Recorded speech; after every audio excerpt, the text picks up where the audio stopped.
kita ke pelajaran, kita lihat video terlebih dahulu ya.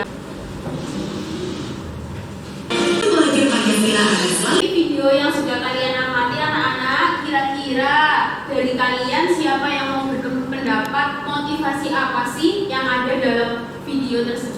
Gotong royong merupakan sikap positif dari satu mewujudkan kebiasaan melakukan pekerjaan secara bersama-sama. Oke, tepat sekali. Gotong royong merupakan sikap positif. Jadi pada video motivasi yang sudah Bu Dwi jelaskan, gotong royong itu suatu budaya yang ada di masyarakat Indonesia. Selain itu, jadi nanti kalau kalian mengerjakan sebuah proyek atau pekerjaan tugas kelompok, kalian harus solid dengan tim kalian. Oke, baik. Siapa yang masih ingat terkait dengan materi yang Bu Dwi jelaskan pada minggu lalu? Angkat tangan. Ayo. Saya Bu. Ya. Kewajiban warga negara yang Atau menjawab pertanyaannya Bu Dwi. akan terjadi ketika warga negara tidak dapat menikmati atau memperoleh haknya. Oke, bagus sekali ya, bagus. Oke, selanjutnya kewajiban itu Kewajiban terjadi karena banyak yang tidak melaksanakan kewajibannya sebagaimana yang telah ditetapkan. Ayo, kira-kira siapa yang mau menjawab?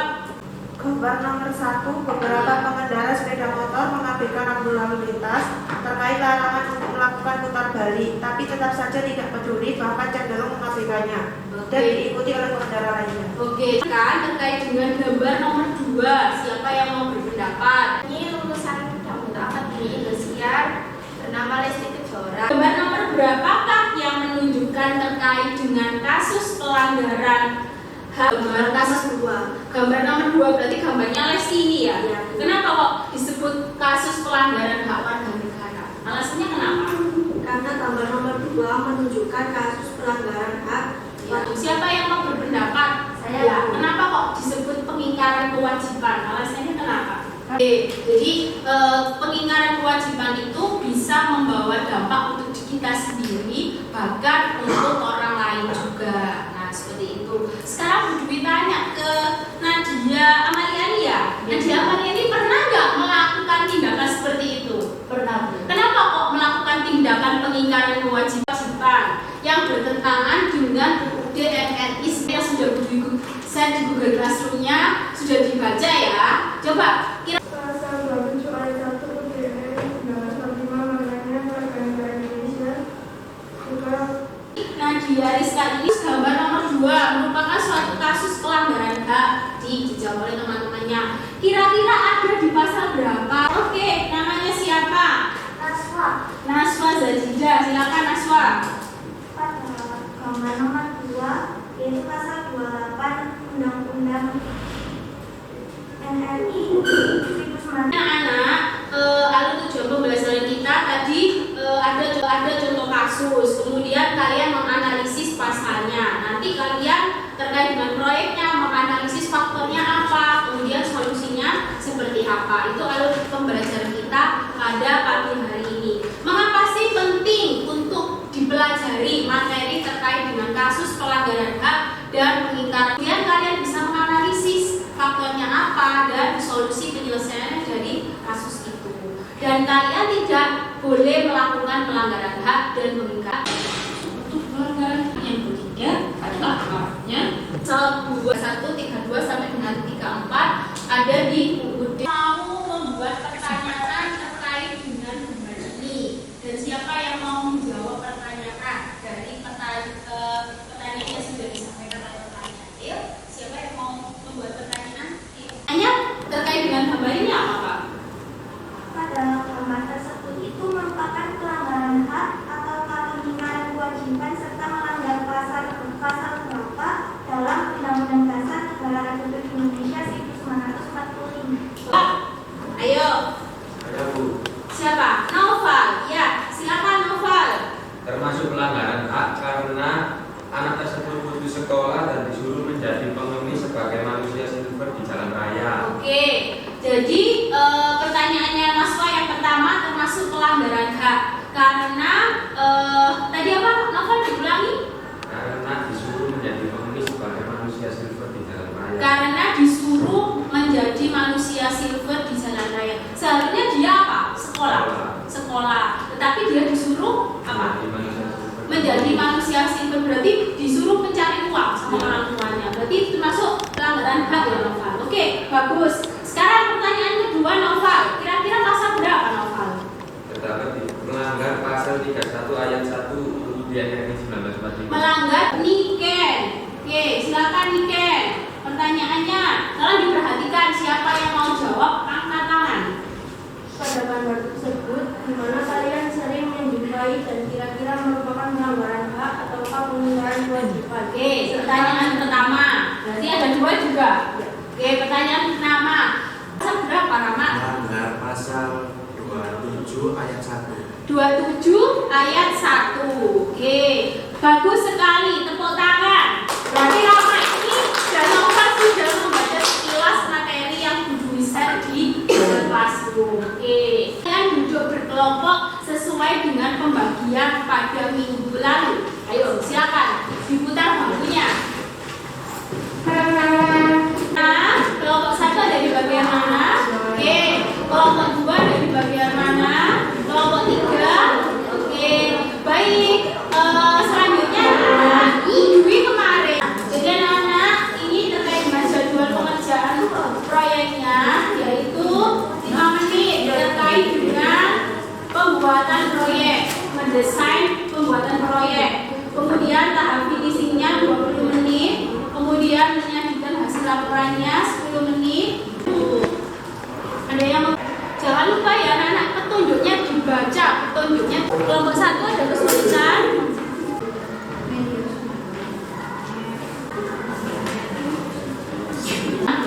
Nama kelompoknya jangan lupa juga.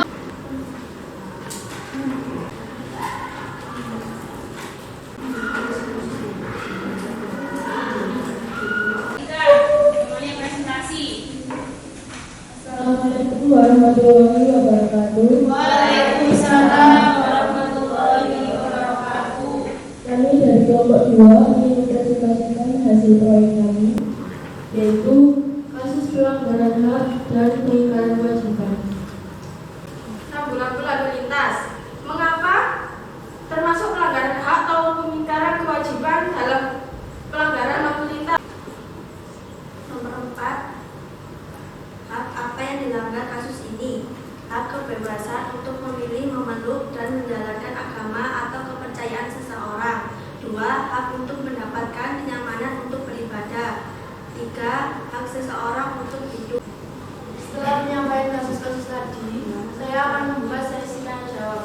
Yang ingin bertanya silakan angkat tangan. Ya, di kelompok 3. Apa yang menjadi penyebab terjadinya terorisme di Surabaya?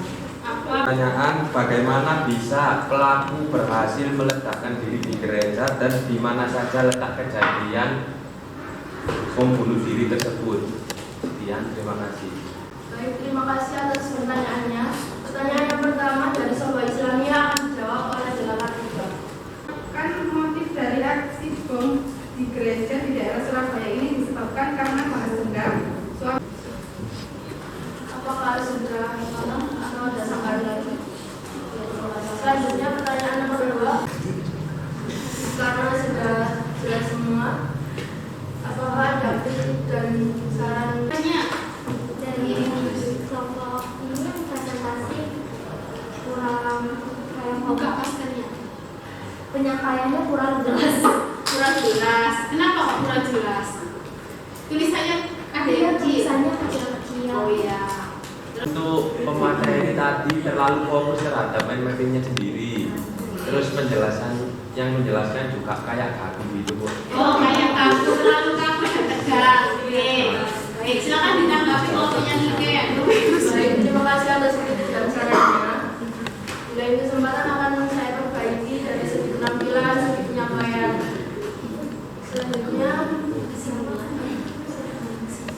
kesimpulan dari presentasi kali ini, pelaksanaan hak berkaitan dengan kewajiban harus seimbang dan selaras, sehingga kehidupan berbangsa dan bernegara akan berjalan dengan baik dan harmonis. Terima kasih.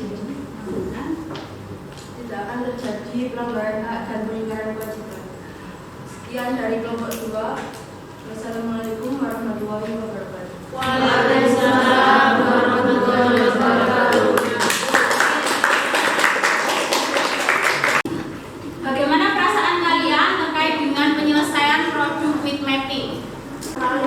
Senang sekali. Kenapa senang? Bisa bekerja sama dan bisa bertukar pendapat. Bisa bekerja sama dan bisa bertukar. Ujungnya evaluasi ya. Dari kelompok 1 ini ada poin yang kurang karena di sini hanya membahas satu faktor. Padahal dari kasus berikut ini ada 2 faktor. Sikap egois, kemudian rendahnya kesadaran berbangsa dan bernegara seperti itu. Tapi kalau kelompok ini terkait dengan analisisnya sudah bagus. Namun pasalnya itu yang disampaikan hanya 1 pasal. Padahal ini ada 3 pasal. Terkait dengan upayanya sudah bagus. Upaya kayak masuk kode ini.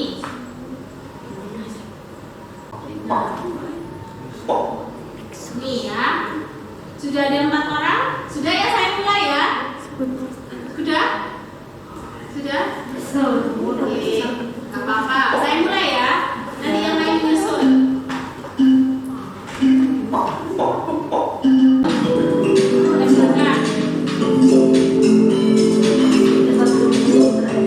Sudah semua kan ya?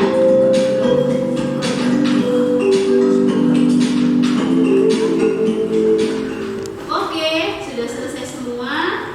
Kita lihat skornya. Nah, top skor yaitu Devi, Widya, Nike. Semuanya 19 orang ya, yang remedi 2 orang. Oke, gak apa-apa. Oke, itu evaluasi kita ya. Itu lagi lewat puisi. Yang tidak remedi membaca materi selanjutnya. Untuk KKN-nya anak-anak di bawah 70 itu berarti remedi. Kalau sudah di atas 70 tadi nilainya. Siapa yang mau menyimpulkan kegiatan pembelajaran pada pagi hari ini?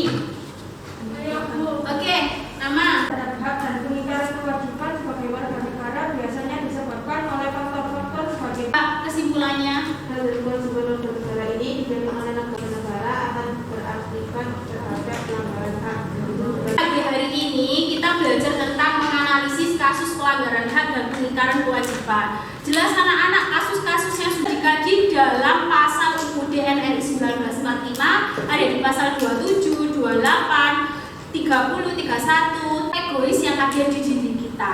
Nah, jadi kalau egois berarti kita harus meredam sikap egois itu. Karena sikap egois itu bisa mengalahkan semuanya. Nah, seperti kasusnya meningkatkan kesadaran berbangsa dan bernegara. Dengan cara apa? Dengan cara belajar PPKN ini anak-anak. Kalian bisa paham, oh kesadaran berbangsa dan bernegara itu seperti apa sih? Oh, hak itu apa, kewajiban itu apa. Nah, itu.